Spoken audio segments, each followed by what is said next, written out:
Hi guys, welcome back to Vintology by Lola. Thanks for stopping by. Okay, so this is going to be kind of a different video because my dear friend BB's Crafts, Brittany, my friend, has tagged me in a 10 crafty questions, and so you need to just sit back and listen to me talk, I guess, and watch me make something. This is what I'm going to make while we're talking. And I'm sure all of you have seen them or made them. They're super simple. I'm going to make about 20 of them and give them to some of the teachers that I work with.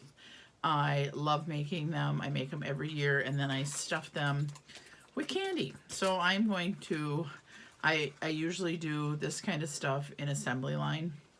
So I will try not to take up all of your Sunday afternoon because you know that I love to talk. So, first question is, what's your name? Well, my name is Laura Silky Bertowski, but I go by Laura Bertowski. Silky is my maiden name, and the only reason I use Silky is because I'm originally from Milwaukee, and I have friends on Facebook and on Instagram that know me as Silky. And so if you're looking for me, you can find me with my original or my maiden name, which is Silky. But I don't use it for anything else. It's not hyphenated or anything. I am just Laura Bertowski here. How did you get your YouTube name? Okay, well, I originally, when I started crafting and had a blog and sold stuff at craft shows, I was Crafted from the Heart. And my husband loved that name and always thought that that was just the sweetest name ever. I, on the other hand, felt like it was a little country and felt like it really didn't describe everything or didn't describe anything. And my love is for everything old. I grew up in a turn of the century, like 1898, old house, and have always loved everything old, antique, and vintage. So that's where I came up with Vintology. I liked Lola because for 7 years I worked with severe to handicap. I worked with severe to profound, which are kids who literally do not speak, are in wheelchairs. Pretty much they do nothing. I was actually working with high schoolers. I was changing diapers. I was doing everything for them, tube feeding. And I had one student who was very, very sweet, and she could never say Laura, and she would always call me Lola. But whenever she said Lola, she would always sing the Copacabana song by Barry Manilow. Well, then the other kids started calling me Lola. So Laura, because when you're in special ed, a lot of times they don't go by last names. They only go by first names, at least here. That's how we do it. And so it was kind of funny because they would just call me Lola, and then the whole class would start singing the Copacabana song. So I always loved the name Lola, and I always thought that that was such a great name. So Vintology by Lola just kind of stuck, and I always thought Vintology by Lola, that just sounds like me, because I'm always kind of whacked out with wacky nails, lots of jewelry. A Lola would be a perfect personality, kind of pseudo personality for me. So thus came Vintology by Lola, the vintage lady who has a whacked out name. Okay, so favorite craft to make. Well, I have been crafting probably, which comes later on to tell you how long I've been crafting. I don't know that I truly have a favorite craft. I am a, whatever the flavor of the month is for crafting, that is who I am. If something is new, I will try it. And I will tell you that if I am good at it or I like it, I will stick with it for a while. And then I get bored and I go back, or I try the next new thing. I have done quilting, I have done macrameing, I have done beading, I have done sewing clothes, I have done crocheting, I have done knitting, I have done scrapbooking, I have done, oh gosh, where you do altered art as well as altering furniture. You name it, I have done it. I don't really gosh, I don't think that I have an absolute favorite, because in the winter, I love to knit and do wool applique because it's cold and it's easy to carry along and it keeps you warm. But you will not see me knitting in the summer because I do not like to carry around yarn when it's hot. So that I won't do in the summer. I'm trying to think. I am not someone who, I'm not a big stamper, so stamping really doesn't, I mean, I stamp some stuff and I have stamps. That's probably the only thing that I would say is something that always takes me a lot of time, because I never think that I'm really a great stamper. A favorite, gosh, that one I don't, you know what, no, I don't have a favorite. Like I said, flavor of the month, and my world is trying something new. I even have tried and done needle punch. If any of you have done needle punch, you should comment. I loved needle punch. I really thought needle punch might actually catch on. I don't think it's ever really caught on, but that is really fun, and it's kind of a form of embroidery, and that one was something that was so transportable and so fun to do. But I'm not gonna say I got easily bored, but I did kind of get bored with that, but that's for another day. We'll move on. Favorite store. Well, I have a lot of favorite stores. I do like scrapbook.com. I do like Amazon. A lot of the stores that I like, it seems, have gone out of business. I loved Blue Moon scrapbooking, and I know that they're still around, but they're not like they used to be. There were a couple scrapbook stores in Minnesota, and what happened is we had Archivers, if any of you know what Archivers were. And Archivers was a chain scrapbook store that was kind of like scrapbook.com, that you could actually physically go into the store. And what I believe is they made all the mom and pop shops go out of business, and then Archivers went bankrupt. And so now all we have left is, pretty much all we have left is Joann's and Michael's. But there is one place that I can drive an hour to. It's called Crafts Direct, and it's up in well, it's north for me. It's northern Minnesota. It's in St. Cloud, and they are phenomenal. They have everything that you would ever want for crafting supplies. So that is my ultimate favorite scrapbook store, because I can actually go in and touch and feel.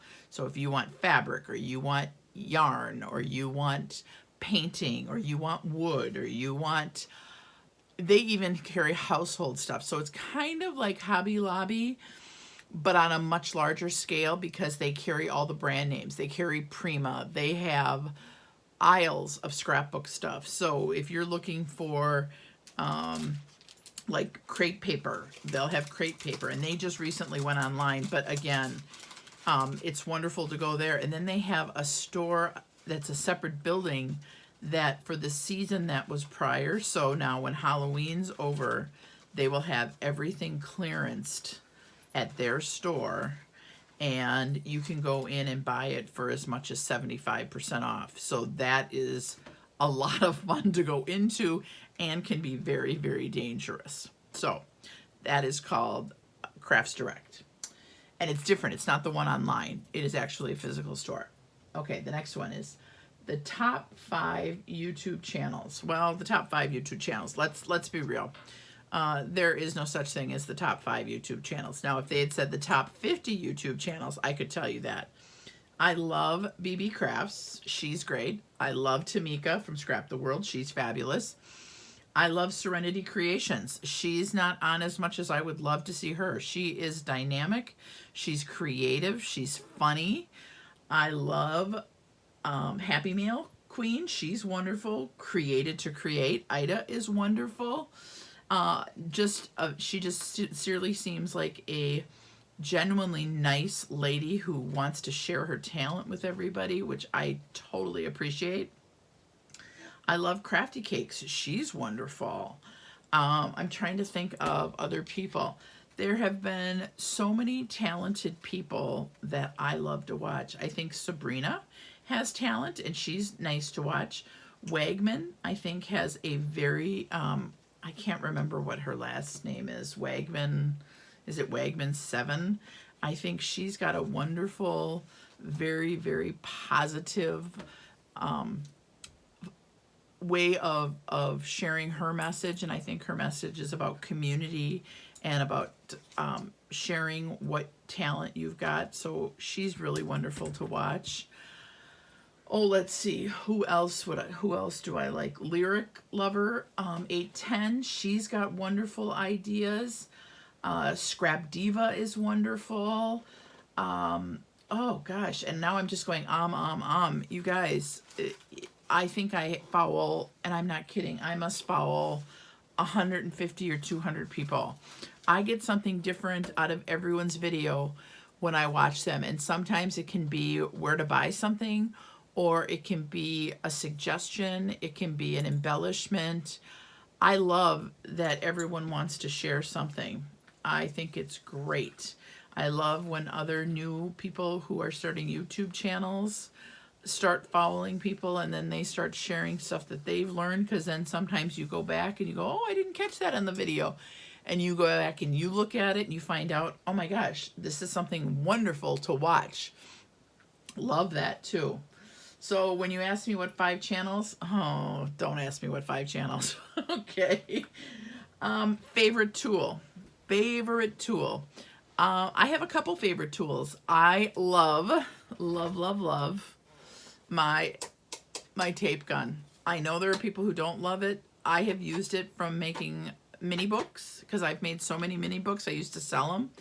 Once you get used to using this, it's very, very hard to go back to using the little tape runners. I love this thing. I use this thing probably at least once every time I craft. So at least every time I sit down at my table, I use this. The second thing that is my absolute love is my scissors from We Are Memory Keepers. I love these. These are just perfect for my hands. I love that they've got a really sharp tip. I like Tim's, but I have a harder time with his handles. I like this thing better. I don't know what you call it. That I just like this. I think I like it spring-loaded. The other thing is I don't even know if you'd call it a tool, but I absolutely love the art glitter glue. Love it, love it, love it. I consider it a tool. And probably my other favorite tool is the Spellbinders tool that you use when you cut out dies. And I use this poker thing for all sorts of stuff, and probably stuff that you're not even supposed to use it for, but I love it. So I'm gonna say that I love this because I love the pokey tool. So those are my favorites. Let's see. Favorite color. Don't really have a favorite color, you guys. I love orange in the fall. I love pink in the spring. I love every color green all the time. I love teal green. I love Tiffany blue. I am a color person. I like colors. I am not a kid color person. Does that make sense? I don't like kitty colors. I'm not someone who, if you said to me, oh, we're going to use primary colors, I would not be that person. I love Tim Holtz colors, where you use the distress stuff. So I don't think that I would be someone where you would say, oh my gosh, she is purple. Everything has to be purple. Everything has to be pink. Everything has to be green.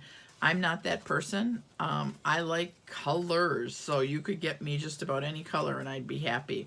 Tiffany blue definitely ranks up there with one of my favorite colors, and orange is another one. I can wear orange and I can wear Tiffany blue really well, so that's probably why I like them. I've been wearing orange for, gosh, I think I've worn orange since I was a kid really well. And I've worn that tealy blue. We didn't call it Tiffany blue back in the day, but I've been wearing that color for years too. And it just looks good on me. So I think that's why I gravitate towards those colors. So those are my favorite colors, but not really one true color. Where did you get your love for crafting? Well, I come by it very naturally.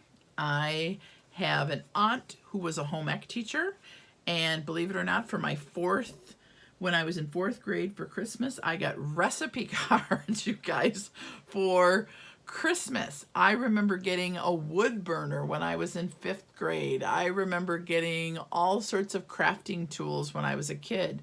By the time I was in seventh grade, I had a sewing machine and was sewing summer clothes like shorts and culottes and simple like two-piece tops for myself. And I also have a grandmother. She passed away before I ever got to know her. She died before I was even 2. But I'm the only granddaughter. She never had any other granddaughters. But I am supposedly her twin. She catered on the weekends and cleaned houses during the week. She only had a 6th grade education, and my grandparents owned a house, a Christmas tree farm, and a lake home. They did very well for themselves, but she did jelly. I make homemade jelly. I make about 30 different kinds of jellies and jams. And I was a quilter, and she hand quilted. She collected buttons. I collect buttons. She did hand stitching. I do hand stitching. She pretty much, from what I understand, could do anything with crafts. And she was very, very talented and did it very, very well. She did rug hooking, and she did the braided rugs where you braid them and the wool, and then you stitch them together.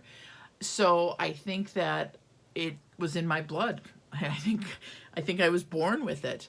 And my mom signed me up for my first class when I was in 3rd grade to go to the art center in Milwaukee, and I learned how to stitch on plastic canvas.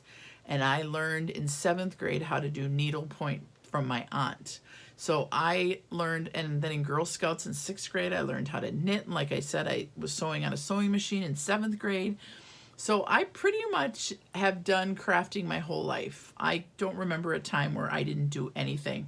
When I babysat, I used to bring a bag to crochet. I was always working on a blanket or some sort of Afghan so that when the kids went to bed, I had something to do. So I always had something to work on or something to do. Isn't that crazy? I just think that's crazy when I look back and think about that. But anyway, that was that. And when did you start crafting? Well, like I said, I took my first class like in 3rd grade, and when I got recipe cards, my mom was appalled. She could not believe that that's what I got from my aunt. I, of course, did not think it was that bad. I kind of thought it was neat. I mean, I think I got a special pen, and I mean, it was, you know, I don't know if it was because my aunt didn't have any girls or what the deal was, but I remember getting a big candy cane and a pen and recipe cards and thinking, oh my gosh, this is great. I can start my own cookbook. So that was kind of different. But anyway, and what's your favorite craft so far? Gosh, that goes into that other craft thing, you guys. What is my favorite craft so far?